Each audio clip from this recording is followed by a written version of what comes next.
over here. The subway lines, they all converge right around here. Right below us is the old Vanderveer Reservoir. It was abandoned in the mid-30s. There's a pulse.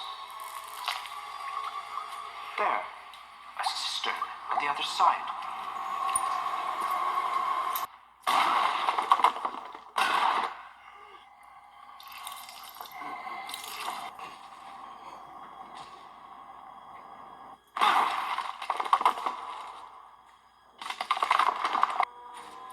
Coming or what?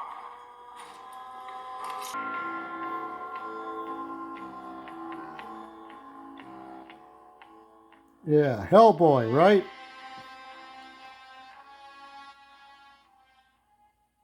Not to be confused with the 2019, whatever that is. Ron Perlman, right?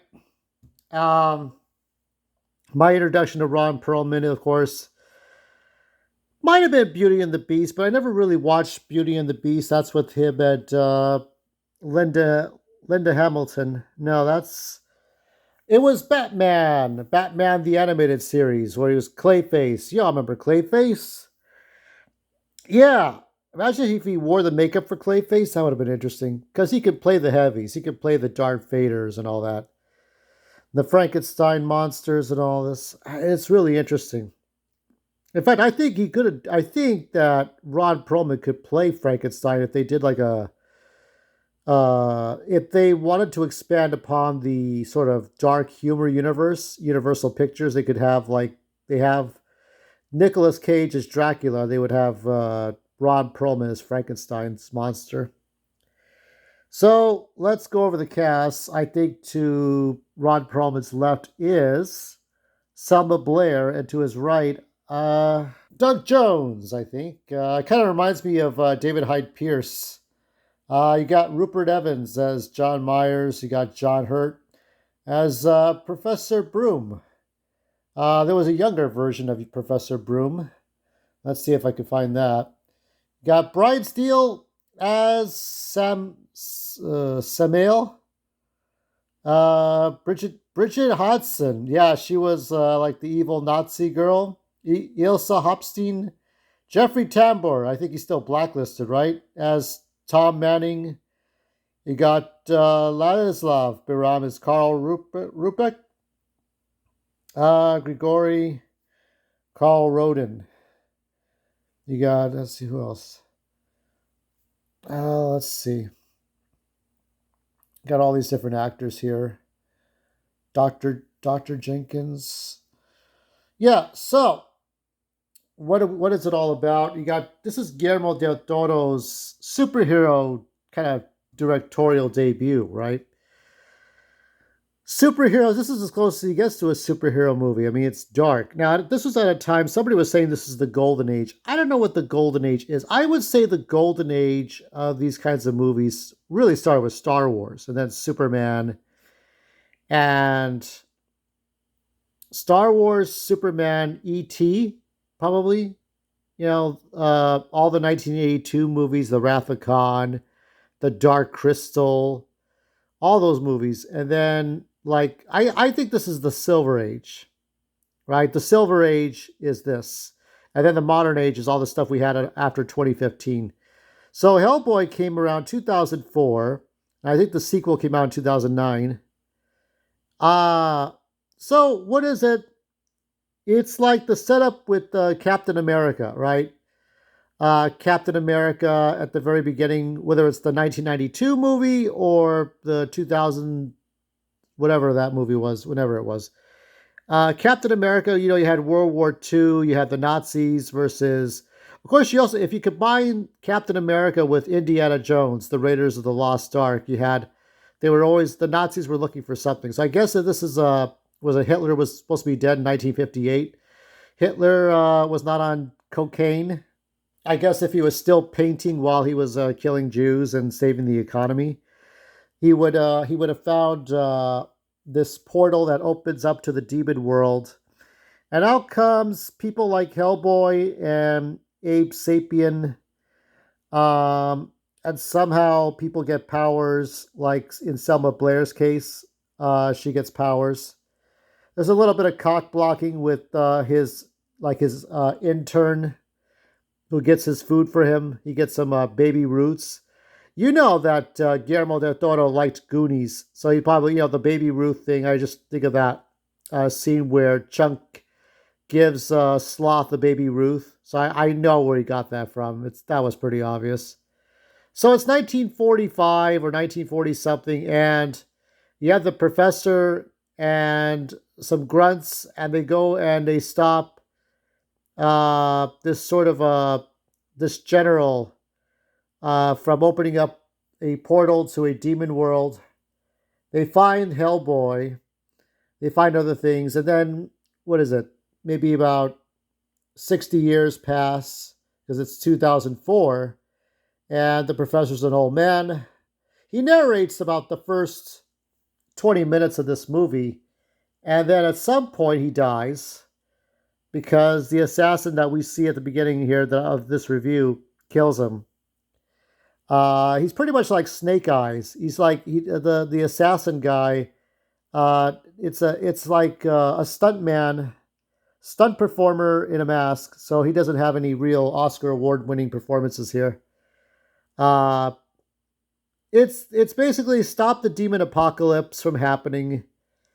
Stop the bad guys from unleashing the demon apocalypse. There's creatures. There's like these sort of squid people that are like demons that are resurrected over and over again.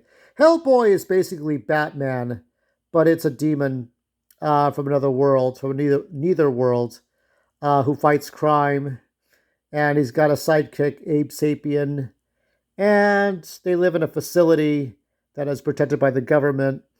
And this is at a time just after X-Men, just after the first two Spider-Man movies, after Blade, of course. I think Blade kind of, Blade was sort of one of the first superhero movies to make a big comeback after Batman failed, after the 4 Batman movies. And it was definitely before the MCU, and it was definitely right before Christopher Nolan's Batman Begins. It was in that void that it's like anything that could come out and would make a difference. We didn't have an influx of superhero movies. We didn't have an influx of comic book movies. We were just like, the same kind of content you will get from Wolverine and Deadpool, Wolverine. We kind of get here. We got this long before Deadpool had his own movie.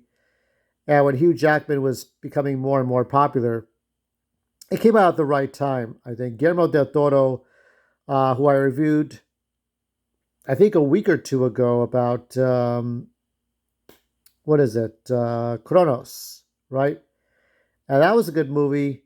I enjoyed it okay. It was something. That movie was something else. It really was. And Ron Perlman was the bad guy. Here, he's the good guy. He plays the good guy. I don't think that Ron Perlman would be as convincing without that red makeup. And I do like the romance between him and Selma Blair. I think it works fine. It's Beauty and the Beast, just like in the TV show, which I don't remember much what happened there. I think it got canceled before it reached a resolution. Is that not correct? And just so many things, so many great moments. It was just like it wasn't super outstanding, and yet you could enjoy this fine. This is a great popcorn movie. This is a great, good plot. I'm kind of wrestling with the score, whether it's a B or an A. Definitely not a C, and even though C's red like Hellboy, and definitely not a 60% like fucking Carly the Stranger. That movie was a waste. I feel this was not a waste. Everything felt right. I didn't know what I was headed into, but sure enough, Guillermo del Toro delivers. The cinematography, even though this is a dark theme, you have a lot of dark things in here that match Goth-Metal lore because they are coming from a fantasy world into our world and giving us some comic book moments. It is bright, it is colorful, but yet it has dark themes because this is not a kid's superhero movie. It's weird because when you look at the way it's shot, it's an old 2000s. I can actually tell this is a 2000s movie, right up there with Tomb Raider and the first X-Men movie, the Tomb Raider with Angelina Jolie, and Sky Captain and the World of Tomorrow. I feel like this is an old movie because you compare this to like a movie that comes out this year or last year, and that's a whole difference. A lot of blues being used. So let's give the score for Hellboy because I'm loving this.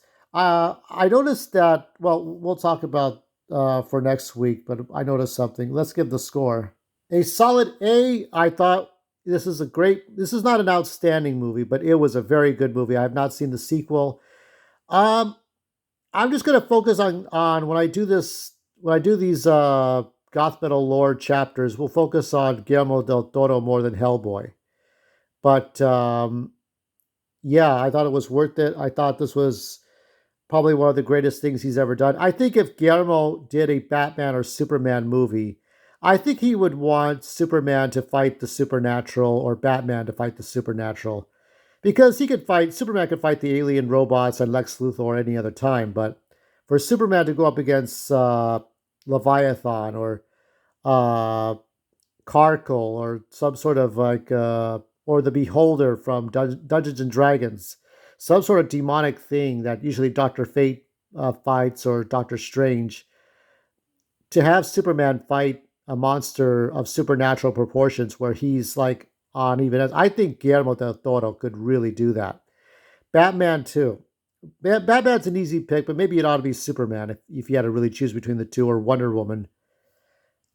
Now, in my ventures looking, I noticed that Hellboy, 2019 Hellboy, was padlocked just like Madam Web.